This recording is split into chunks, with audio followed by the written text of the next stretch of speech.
नमस्कार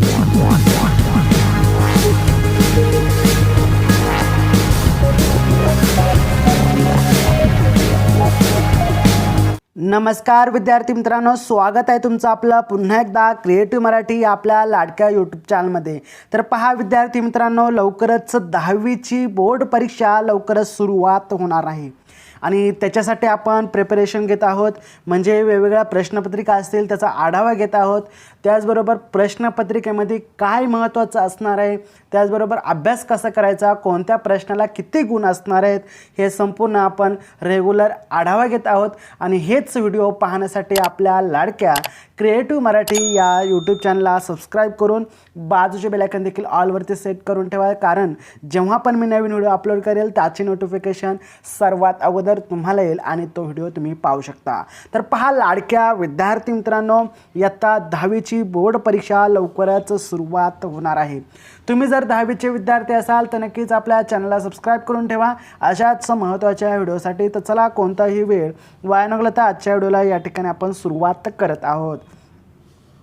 तर पहा विद्यार्थी मित्रांनो, इयत्ता 10वी वेळ असणार आहे आपल्याला 3 तासाचा आणि 3 तासामध्ये आपल्याला मराठीची ही प्रश्नपत्रिका सोडवायची आहे आणि 80 मार्कासाठी ही प्रश्नपत्रिका असणार आहे। एकूण 8 पेजेस असणार आहे। 2025 ते 26ची प्रश्नपत्रिका आपण अभ्यासत आहोत। यासाठी काही महत्त्वाच्या सूचना देखील या ठिकाणी दिलेल्या आहेत। थोडक्यात आपण सूचनांकडे लक्ष देणे महत्त्वाचं आहे। सूचनेनुसार आकलन कृती व व्याकरण यामधील आकृत्या काढायला सांगितल्या आहेत। आकृत्याला परवानगी आहे, आकृत्या पेनानेच काढावीत, पेन्सिलची परवानगी नाही आहे, हे लक्षात घ्या। तिसरं आहे उपयोजित लेखनात कृतीसाठी सूचना निवेदन आकृती आवश्यकता नाही, तसेच या कृती लिहून घेऊ नयेत। यामध्ये काय सांगितलं आहे की आकृतीची आवश्यकता नाही, डायरेक्ट तुम्ही उत्तर लिहिण्यास सुरुवात करावी। विभाग 5 मध्ये जर उपयोजित लेखन प्रश्न क्रमांक 5 2 या घटकातील गद्य विभागातील प्रश्न क्रमांक ई मधील अपठित उत्तरा वाचून त्यांचा सारांश लिहायचा आहे। म्हणजेच थोडक्यात तुमच्या स्वतःच्या शब्दामध्ये उत्तर लिहायचं आहे। त्यानंतर स्वच्छता नीटनेटकेपणा लेखनानुसार, म्हणजे तुम्हाला व्यवस्थित अक्षर वगैरे काढायचं आहे, समजेल रुजेल असं। तर आपण या ठिकाणी आता सुरुवात करूयात। प्रश्न क्रमांक पहिला, प्रश्न क्रमांक पहिल्यामध्ये विभाग गद्य असणार आहे आणि याच्यामध्ये जो गद्य आहे तो गद्य 18 मार्कासाठी असणार आहे आणि हे 18चे 18 मार्क तुम्हाला कसे पडू शकतात हे आपण या ठिकाणी पाहणार आहोत। तत्पूर्वी व्हिडिओला लाईक करून घ्या, चॅनलला सबस्क्राईब करा, जास्तीत जास्त हा व्हिडिओ तुमच्या वेगवेगळ्या सोशल मीडियाच्या माध्यमातून शेअर करा, जेणेकरून तुमच्या मित्रांना देखील या ठिकाणी मदत होईल आणि ते देखील या ठिकाणी टॉपर बनू शकतात। तर आपण या ठिकाणी पाहूयात। विभाग 1 आहे गद्य, हा आहे 18 मार्कासाठी। त्यातील पहिला प्रश्न आपण आहे तो जाणून घेऊयात।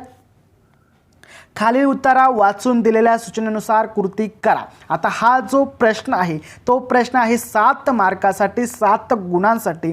आता खाली जी आकृती दिलेला आहे, खाली जो उतारा दिलेला आहे, पहा विद्यार्थी मित्रांनो, हा आहे आपला मोठा उतारा, जवळपास 1 पानाचा उतारा आहे। हा उतारा वाचून तुम्हाला प्रश्न सोडवायचा आहे। आकृती क्रमांक 1 आहे बरेलीच्या हॉस्पिटलमध्ये सुरुवातीलाच जाणवलेला उणिवा कोणता आहे, ते या ठिकाणी 2 मार्कासाठी आहे आणि या ठिकाणी कोणते कोणते उणीव जाणवले त्या या ठिकाणी आपल्याला लिहायचं आहे। तर तुम्ही उत्तरा वाचून या ठिकाणी प्रश्नाचे उत्तर लिहू शकता। त्यानंतर दुसरं आहे विधान पूर्ण करायचं आहे, गगनभरी घ्यायचं वेळ असावं लागतं, याचं देखील उत्तर तुम्हाला उतारामध्ये मिळून जाईल। मानसिक जखमांचे घाव प्रत्येकी 2 मार्कासाठी आहे। त्यानंतर सोमत आणि अभिव्यक्ती, रेल्वे गाडीत अरुणिमावर झालेल्या हल्ल्याचे वर्णन वाचल्यावर तुमच्या मनात आलेले विचार लिहा। आता तुम्ही जर हा उतारा जो आहे तो व्यवस्थित वाचला असेल, त्यामध्ये काय सांगण्याचा प्रयत्न केलेला आहे आणि ते तुमच्या मनात कोणते प्रश्न पडलेले आहेत, का पडलेले आहेत, ते तुम्हाला इथे स्वतःच्या भाषणामध्ये स्वतःच्या शब्दामध्ये लिहायचा आहे। आणि हा जो अभिव्यक्तीचा प्रश्न आहे हा 3 मार्कासाठी आहे। पुढचा पहा, पुढचा आहे खालील उत्तरा वाचा आणि दिलेल्या सूचनेनुसार कृती करायचा आहे। एकूण 7 गुणांसाठी हा प्रश्न असणार आहे। आकृती कोणती आहे, आकृती आहे 2 मार्कासाठी। याच्यामध्ये शब्दांची व्याप्ती शोधण्याचे काय काय फायदे आहेत ते आपल्याला या ठिकाणी लिहायचं आहे। मी या ठिकाणी उतारा वाचलेला आहे आणि उतारामध्ये शब्दांची व्याप्ती याच्यासाठी कोणते कोणते महत्त्वाचे आहेत ते आपण या ठिकाणी पाहूयात। खूप नवीन माहिती मिळते शब्दाच्या व्याप्तीमध्ये। काय होतं तर नवीन नवीन माहिती आपल्याला आत्मसात होते या ठिकाणी लिहिलेलं आहे। शब्दांमुळे शब्दाच्या पाळेमुळे किती दूरवर पसरलेले असतात हे देखील आपल्याला माहिती आहे। आपल्या काही चुका झालेल्या असतात त्याची जाणीव होते शब्दांच्या व्याप्तीनुसार या ठिकाणी आपल्या उत्तरामध्ये दिलेलं आहे। त्यानंतर वार्धक्याने विकला झालेला आहे। त्यानंतर उच्चार व ही अर्थ अवलंबून असतो, आपला अर्थ समजतो बरोबर। त्यानंतर पुढचा प्रश्न चौकटी पूर्ण करा। हा 2 गुणांसाठी आपल्याला प्रश्न आहे। 2 गुणांसाठी कदर या शब्दासाठी आलेला अरबी शब्द कोणता आहे तर या ठिकाणी कदर या शब्दासाठी अरबी शब्द कोणता आहे तर उत्तर जर तुम्ही व्यवस्थित वाचला असेल तर तुम्हाला या ठिकाणी उत्तर जे आहे ते मिळून जाईल। कदर या शब्दासाठी अरबी या ठिकाणी पहा कदर या शब्दासाठी कद्र हा शब्द आलेला आहे आणि या ठिकाणी आपल्याला उत्तर भेटलेलं आहे विद्यार्थी मित्रांनो। कदर यासाठी शब्द आलेला आहे या ठिकाणी कद्र। ओके चला पुढं। म्हातारपणामुळे त्रासलेल्या या शब्दाचा संस्कृत शब्द काय आहे तर या ठिकाणी म्हातारपणाने या ठिकाणी तुम्ही थोडक्यात वाचलं तर तुम्हाला समजून जाईल। प्रश्नांची उत्तरे अगदी सोपी आहेत, फक्त तुम्हाला पॅरेग्राफ वाचता आला पाहिजे व्यवस्थित। या ठिकाणी आपण पॅरेग्राफ वाचलेला आहे आणि त्याच पद्धतीने आपण उत्तरं शोधलेलं आहेत। या ठिकाणी उत्तर सापडलेलं आहे विद्यार्थी मित्रांनो, पाहू शकता आपण। म्हाताऱ्यासाठी जरा जर या संस्कृत माध्यमातून आलेल्या शब्दाचा अर्थ आहे वाक्याने विकलेला म्हणजे म्हातारपणामुळे। ओके आता सोमत या ठिकाणी पुन्हा एकदा आलेलं आहे। आता सोमत जे आहे ते 3 गुणांसाठी आहे, लक्षात ठेवा 3 गुणांसाठी आहे। लेखिकेने मराठी भाषेचा केलेला सन्मान तुमच्या शब्दामध्ये थोडक्यात लिहायचं आहे, जवळपास 7 ते 8 ओळी लिहायचं आहे आणि तुम्हाला या ठिकाणी 3 गुण मिळणार आहेत। पुढचा प्रश्न आहे खालील उतार्याच्या आधारे सूचनेनुसार कृती करायचं आहे। इथे देखील उतारा दिलेला आहे। विद्यार्थी मित्रांनो एक लक्षात ठेवा, उत्तर आला म्हणजे त्याचे उत्तर हे 100% उत्तरामध्येच असतं आणि तुम्ही हे जे प्रश्न असतात ते आवर्जून सोडवण्याचा प्रयत्न करा जेणेकरून तुम्हाला पैकीच्या पैकी गुण मिळतील। तर या ठिकाणी हा जो प्रश्न आहे याला आहेत 4 गुण। उत्तरे लिहा। आनंदी होण्याचे उपाय काय आहेत ते या ठिकाणी दाखवलेले आहेत। उत्तरामध्ये दिलेले आहेत 2 गुणांसाठी आहे।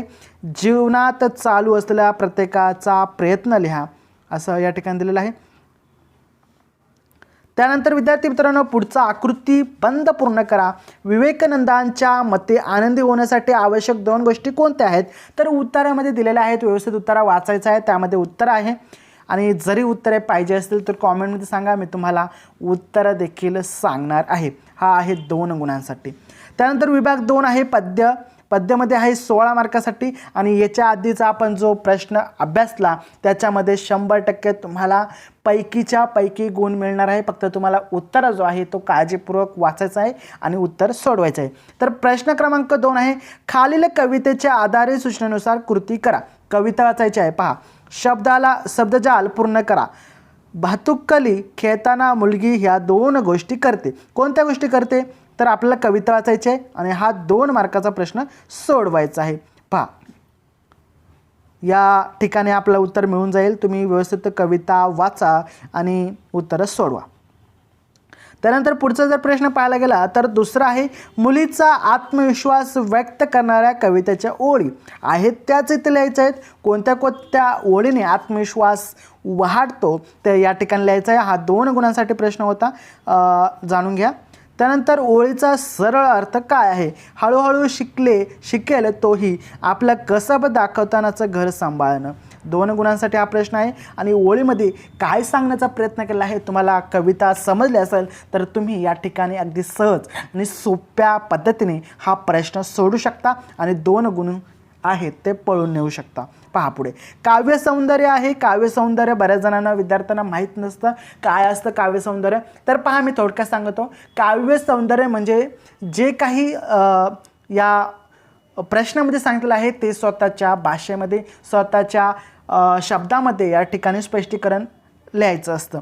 तर या काय, उद्याच्या जगाचे आश्वासक चित्र कवितेच्या संदर्भात स्पष्ट करा. या ठिकाणी कविता जर तुम्हाला समजलं असेल तर उद्याच्या जगाचे आश्वासक चित्र म्हणजे कशाला म्हटलं जातं, त्यामध्ये तुम्हाला थोडक्यात स्पष्टीकरणासह समजून सांगायचं आहे. 2 गुणांसाठी हा प्रश्न असणार आहे. त्यानंतर त्यातीलच आ आहे, खालील मुद्द्यांच्या आधारे कोणताही एक कृती संबंधित कृती सोडवायची आहे. तर या ठिकाणी मुद्दे आहेत आणि उत्तमलक्षण किंवा तू झालाच मुख्य समाजाचा नायक, हा या ठिकाणी मुद्दे दिलेले आहेत आपल्याला. प्रस्तुत कवितेचा कवी कवयित्री कोण आहेत, कवितेचा विषय काय, शब्दांचे अर्थ लिहा, परिधन, पुण्यमार्ग, अगाध आणि मुख हे शब्द आहेत. तर विद्यार्थी मित्रांनो, प्रस्तुत कवितेचे कवी कोण आहेत, तर या ठिकाणी आपण ही जी कविता बघितली, या कवितेचे लेखक कोण आहेत हे तुम्ही जर व्यवस्थित अभ्यासलं असेल तर तुम्ही या ठिकाणी उत्तर लिहू शकता. कवितेचा विषय काय आहे आणि शब्दांचा अर्थ काय आहे या ठिकाणी तुम्ही लिहू शकता. आता या ठिकाणी रसग्रहण आलेलं आहे. खालील दिलेल्या काव्यपंक्तीचं रसग्रहण करायचं आहे. रसग्रहण म्हणजे ज्या ओळी दिलेल्या आहेत त्या व्यवस्थित वाचायचं आहे आणि त्याचं स्पष्टीकरण तुम्हाला स्वतःच्या शब्दामध्ये लिहायचं आहे. 4 गुणांसाठी हा प्रश्न आहे, लक्षात घ्या. खोद आणखी थोडेसे, खाली असतेच पाणी, धीर सोडू नको, सारी खोटी नसतात नाणी. आता यामध्ये आत्मविश्वास आणि धैर्य देण्याचं काम केलेलं आहे या ओळींमध्ये. नक्की कशासाठी दिलेलं आहे, का दिलेलं आहे हे तुम्हाला थोडक्यामध्ये रसग्रहण म्हणजे स्पष्टीकरणासह तुम्हाला सांगायचं आहे आणि तुम्हाला भेटणार आहेत या ठिकाणी 4 गुण. त्यानंतर विभाग 3 आपण या ठिकाणी पाहूयात. तर विद्यार्थी मित्रांनो, विभाग 3 मध्ये आहे स्थूल वाचन, हा 6 गुणांसाठी प्रश्न असणार आहे, लक्षात ठेवा. कोणताही प्रश्न चेंज होणार नाही, फक्त प्रश्न जे आहेत ते याच्यातलं चेंज होतील महत्त्वाचे. बाकी उत्तराचे तुम्ही प्रश्न लिहू, उत्तरा वाचून तुम्ही जवळपास 35 ते 40 मार्क सहज मिळू शकतात उत्तराच्या मार्फत. पहा, प्रश्न क्रमांक 3 आहे, खालील कोणत्याही 2 आकृत्या सोडवायचा आहे. व्युक्तिकोशाचे कार्य काय आहे ते स्पष्ट करा. गिरिजा किर यांच्या येडबांबू डब्बू या बाल कादंबरीतील विनोद तुमच्या शब्दामध्ये लिहा. भरकटलेल्या मुलांसाठी रेखा मिश्रा यांनी केलेलं कार्य तुमच्या शब्दात लिहायचं आहे. आता विद्यार्थी मित्रांनो, या ठिकाणी तुम्ही लक्ष द्या. व्युक्तिकोशाचे कार्य स्पष्ट करा आणि गिरिजा किर यांच्या येडबंबू डब्बू ही जी एक कादंबरी आहे, हे 2 जे प्रश्न आहेत, हे 2 जे कृती आहेत, ही आपल्या ठिकाणी IMP प्रश्न असणार आहेत. हे तुम्हाला परीक्षेला, बोर्ड परीक्षेला, 10वीच्या बोर्ड परीक्षेला तुम्हाला विचारले जाऊ शकतात. हे महत्त्वाचे IMP प्रश्न आहेत, लिहून ठेवा. मी खात्री देतो काही वेळेस 100% तर नाही, परंतु 99% हा जो प्रश्न आहे, हे 2 प्रश्न आहेत, दोन्हीपैकी एक तरी विचारला जाणार आणि तुम्ही पुन्हा एकदा कॉमेंटमध्ये येऊन सांगणार की सर आम्हाला हा प्रश्न आला होता. चला पुढे पाहूयात आपण. तर विद्यार्थी मित्रांनो, प्रश्न क्रमांक पुढचा आहे 4. विभाग 4 मध्ये आहे भाषा अभ्यास, हा आहे 16 गुणांसाठी, लक्षात ठेवा. म्हणजे 16 मार्कांसाठी असणार आहे. आता याच्यामध्ये काय आहे, तर व्याकरण घटकावर आधारित कृती करा. समास, खालील तक्ता पूर्ण करायचा आहे. सामाजिक शब्द असणार आहे आणि सामाजिक शब्दामध्ये तुम्हाला विग्रह करायचा आहे, समास ओळखायचा आहे. तर पाचळ्यांचा समूह, त्याचा सामासिक शब्द काय आहे हा तुम्हाला या ठिकाणी लिहायचा आहे. त्याचा समास काय होतो, विग्रह तर करून दाखवलेला आहे, परंतु समास आणि सामासिक शब्द काय होतं हे तुम्हाला लिहायचं आहे. दरवर्षीचा विग्रह काय असतो, त्यानंतर समास काय असतो हे या ठिकाणी तुम्हाला लिहायचं आहे. प्रश्नपत्रिकेचे उत्तर असं पाहिजे असतील कॉमेंटमध्ये सांगा, सर मला उत्तरं पाहिजे आहे, सर मला प्रश्नाची उत्तरं पाहिजे आहेत. मी तुम्हाला नक्की पुढच्या व्हिडिओमध्ये बनवेल. लवकरात लवकर तुम्ही कॉमेंट करा, कारण तुमचे पेपर जे आहेत ते आता जवळ आलेले आहेत. चला पुढे पाहूयात. शब्दसिद्धी, खालील तक्ता पूर्ण करा. आता शब्दसिद्धीला काय आहे, प्रत्यय घटित कोणता लागला आहे, उपसर्ग घटित कोणता लागला आहे, अभ्यस्त कोणता लागला आहे. अगदी सोपा आहे. 2 गुणांसाठी हा प्रश्न असणार आहे. तर या ठिकाणी आपल्याला बडबड, प्रज्ञावंत, अभिनंदन, हळूहळू, सामाजिक आणि अतिसुंदर हे आपल्याला या गटांमध्ये बसवायचे आहे. पहा पुढचा प्रश्न. खालील कोणत्याही 2 वाक्य प्रचारांचा अर्थ सांगून तुम्हाला वाक्यामध्ये उपयोग करायचा आहे. या ठिकाणी 4 वाक्यप्रचार दिलेले आहेत. कंठस्नान घालणे, समरस होणे, पित्त खवळणे, कानोसा घेणे, हे आपल्याला 4 वाक्यप्रचार दिलेले आहेत आणि 4च्या 4 4 मार्कासाठी आहेत, म्हणजे प्रत्येकी 1 मार्कासाठी आहे. सॉरी, कोणतेही 2 लिहायचे आहेत तर 2-2 मार्कासाठी या ठिकाणी आपल्याला दिलेलं आहे. भाषिक घटकावर आधारित कृती करायची आहे. या ठिकाणी 8 गुणांसाठी हा प्रश्न आहे. शब्दसंपत्ती आहे. खालील शब्दसमूहासाठी एक शब्द लिहायचा आहे. दररोज प्रसिद्ध होणारे काय? दररोज प्रसिद्ध होणारे काय? 1 गुणांसाठी आहे, तर तुम्ही लिहू शकता. समाजासाठी सेवा करणारा समाजसेवक म्हणू शकतो आपण या ठिकाणी, आणि अशा प्रकारे तुम्हाला या ठिकाणी 1 मार्क भेटणार आहे. खालील शब्दांचे अनेक वचन करायचं आहे. पोथीचं अनेक वचन काय होतं, श्रीचं अनेक वचन काय होतं, हे तर तुम्हाला शिकवायची गरज नाही, कारण अनेक वचन हे सोपं आहे. खालील शब्दांचे समानार्थी शब्द, घरचं काय होतं, नभचं काय होतं, सोपं आहे. खालील शब्दांचा विरोधार्थ शब्द, हा देखील सोपं आहे. लेखनानुसार लेखन. आता लेखनानुसार लेखन म्हणजे काय? लेखन नियमानुसार, म्हणजे तुम्हाला बरोबर वाक्य कोणतं वाटतं ते या ठिकाणी लिहायचं आहे. निर्णय, निर्णय, निर्णय, निर्णय. तर या ठिकाणी हा निर्णय जो आहे तो बरोबर आहे. त्यानंतर दुसरा आहे शैक्षणिक, त्यानंतर कुटुंब, त्यानंतर पिढी, आणि त्यानंतर हा जो चुकीचा आहे हा पिढी, आणि हा निसर्ग. असे शब्द तुम्हाला लिहायचे आहे. विरामचिन्हाला काय म्हणतात? या ठिकाणी प्रश्न आलेला आहे. खालील विरामचिन्ह आपल्याला ओळखायचं आहे. तर हा जो विरामचिन्ह कोणता आहे, हा कोणता आहे, जसं की हा आपण क्वेश्चन मार्क देण्यासाठी वापरतो, त्या समजून घेऊ शकता. पारिभाषिक शब्द दिलेला आहे. पारिभाषिक शब्दामध्ये वर्कशॉप आलेला आहे, इथे एक आलेला आहे. हे तुम्हाला मराठीमध्ये तुमच्या प्रचलित भाषेमध्ये लिहायचं आहे. 1 मार्कासाठी आहे आणि दोन्ही लिहायचे आहेत. उपयोजित लेखन अगदी सोपं आहे आणि उपयोजित लेखनाला सर्वात जास्त मार्क आहेत विद्यार्थी मित्रांनो. आता उपयोजित लेखनावरती अजून एक व्हिडिओ बनवायचा का? बनवायचा असेल तर नक्की तुम्ही कॉमेंट करा. सर, उपयोजित लेखनावरती सेपरेट एक व्हिडिओ बनवा, जेणेकरून आम्हाला देखील समजेल की उपयोजित लेखनाचे जे 24 मार्क आहेत ते आम्ही 24च्या 24 मार्क कशाप्रकारे मिळवू शकतो हे आम्हाला समजून सांगा. तर मी नक्की तुम्हाला बनवेल व्हिडिओ. तर या ठिकाणी पत्रलेखन आहे 6 मार्कासाठी, किंवा पत्रलेखन नाही सोडवता आलं तर तुम्ही सारांश लेखन 6 मार्कासाठी लिहू शकता. त्यानंतर खालील कृती पूर्ण करा. त्यामध्ये जाहिरात लेखन आहे, आणि ही जाहिरात लेखन जे आहे विद्यार्थी मित्रांनो 10 मार्कांसाठी 10 गुणांसाठी ही जाहिरात लेखन असणार आहे. प्रसंग लेखन आहे 8 मार्कासाठी. त्यानंतर आत्मलेखन आहे, वैचारिक लेखन आहे. असे अनेक तुम्हाला या ठिकाणी पाहायला मिळतील, आणि हे प्रश्नांचे उत्तरे अगदी सोपे असतात. मी तुम्हाला नक्की व्हिडिओ बनवेल 24 मार्काचा. तर हा व्हिडिओ कसा वाटला नक्की मला कळवा. व्हिडिओला लाईक करा, जास्तीत जास्त आपल्या फ्रेंड सर्कलमध्ये हा व्हिडिओ शेअर करा, जेणेकरून 10वीच्या विद्यार्थ्यांसाठी नक्की ह्या व्हिडिओची मदत होईल. 10वीच्या विद्यार्थ्यांसाठी बोर्ड परीक्षेसाठी हार्दिक शुभेच्छा, हार्दिक अभिनंदन. चला भेटूया आपण पुढच्या व्हिडिओमध्ये. तोपर्यंत जय हिंद, जय महाराष्ट्र, वंदे मातरम.